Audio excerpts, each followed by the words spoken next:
احلى فراخ بانيه ورز ريزو اصفر، زي بالظبط زي المطاعم، وفراخ مقرمشه من غير ولا لبن ولا بيض، وسوا من جوه.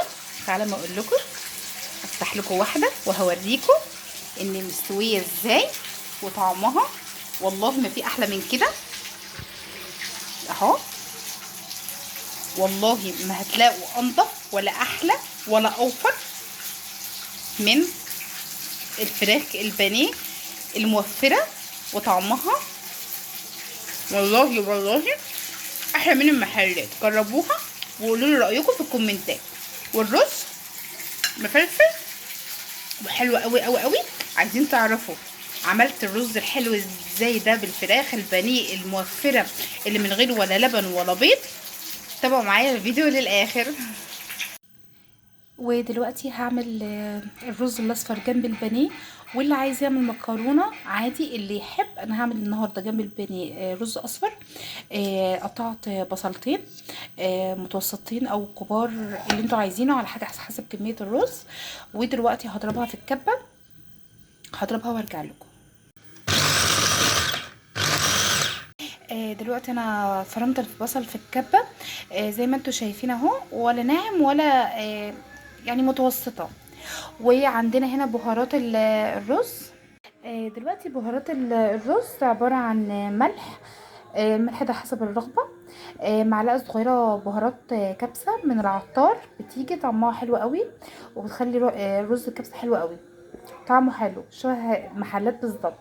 وعندنا هنا حبهان، ورق لورا، كركم، كاري، بهارات فراخ، وطبعا لومي. ولو عندنا قرفه، عيدان قرفه يا ريت، بس انا بصراحه ما عنديش دلوقتي. فهحط البصله على النار و تابعوني. بصوا يا بنات، انا دلوقتي فرمت البصله في الكبه. وبهارات الكبسه عندنا ملح حسب الرغبه، لومي. اللومي دوت عباره عن ليمون مجفف، وبهارات كبسه، ورق لورا، وحبهان، وكركم، وكاري، وبهارات فراخ. دلوقتي هنعمل بقى الرز. هنحط بقى في حله على النار، سخنتها كويس. هنحط شويه زيت. حطيت الزيت اهو على النار. هحط البصل وهرجع لكم. البصل اهو على النار. هقعد اقلب فيها لحد بس ما تبقى تغير لونها وتدبل، وهنزل بالبهارات. البصله قربت لونها هيتغير، بقت دهب بقى اهي زي ما انتم شايفين. هنزل دلوقتي بالبهارات اللي انا وريتها لكم، بهارات الكبسه. بهارات الكبسه اللي عندنا هنزل بيها كلها. هشوحها بالبصل كده.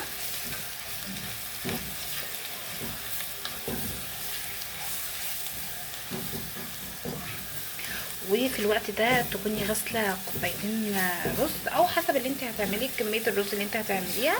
تكوني غاسله كميه الرز كويس قوي ونقعاها، وتنزلي بيها على الرز بالبهارات، على البصله بالبهارات، معلش.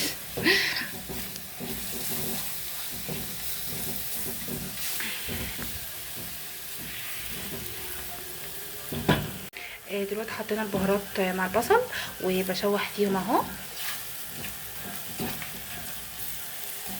وهنزل بقى بالرز. الرز اهوت هنزل بيه البصل بالبهارات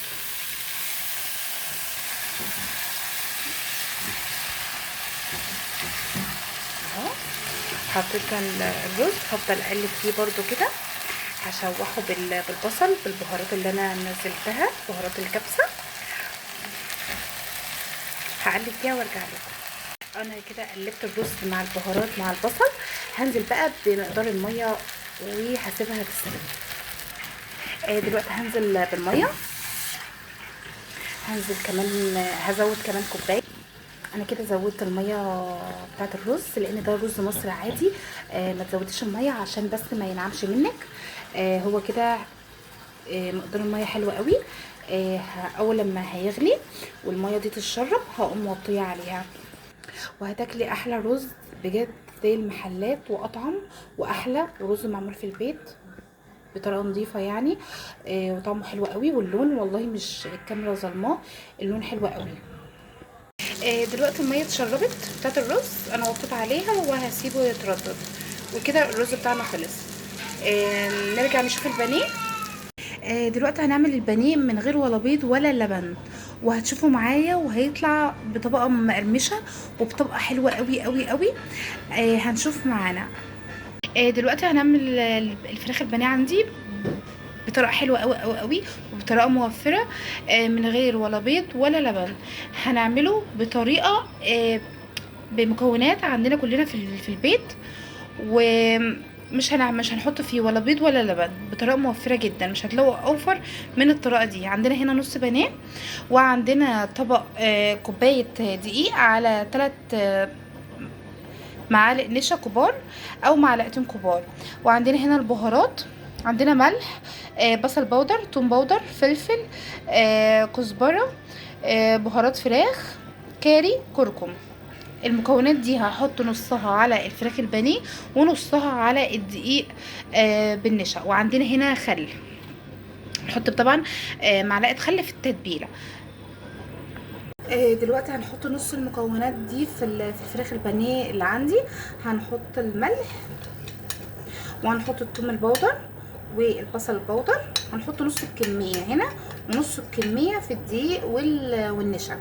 وهنحط الكاري والكركم وبهارات الفراخ،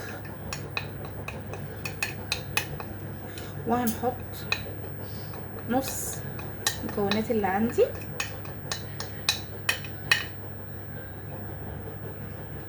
والكزبره. تمام، بس كده. هنسيب بقى المكونات دي هنحطها على النشا والدقيق. هنحط معلقه خل كبيره،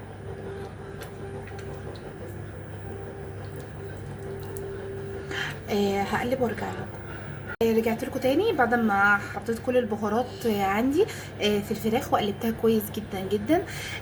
دلوقتي بقى هنحط نص البهارات التانية في النشا بالدقيق. تمام،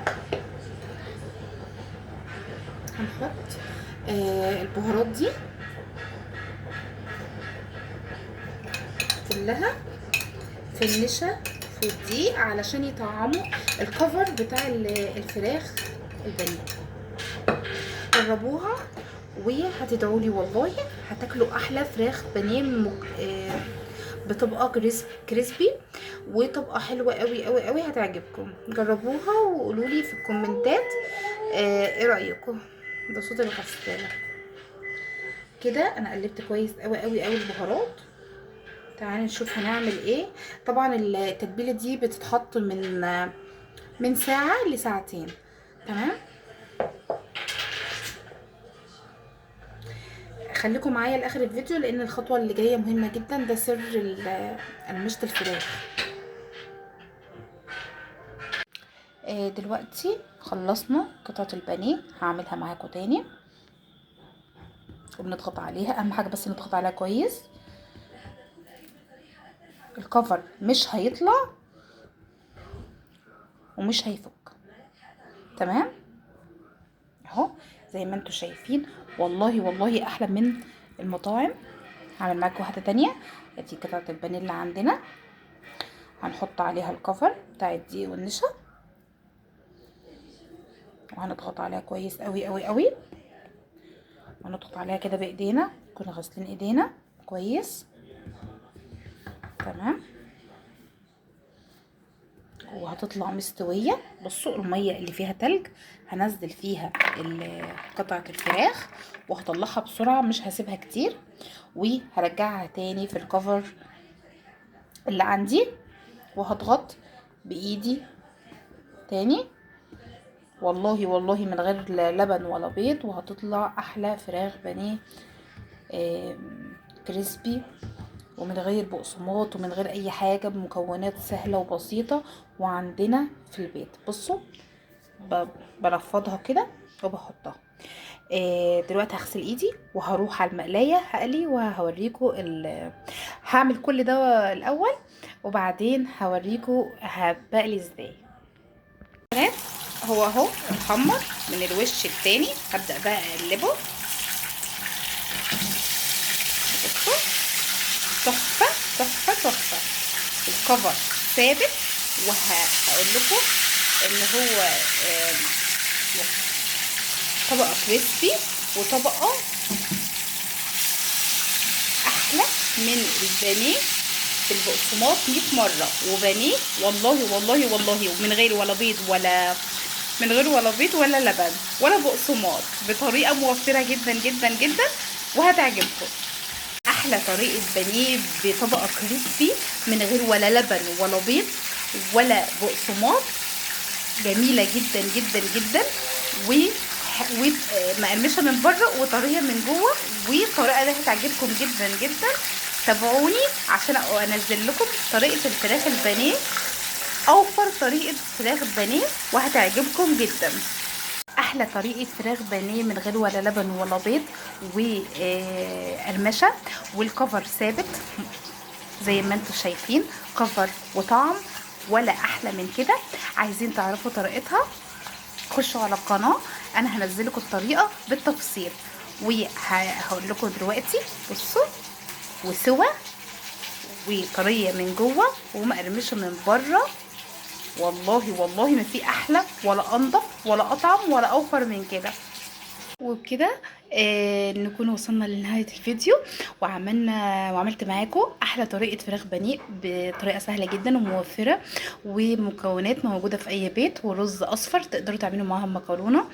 يا رب الفيديو يكون عجبكم. استنوا فيديوهات كتير بوصفات احلى. ما تنسونيش باللايك والاشتراك في القناة. واستنوني في فيديوهات تانية. مع السلامة.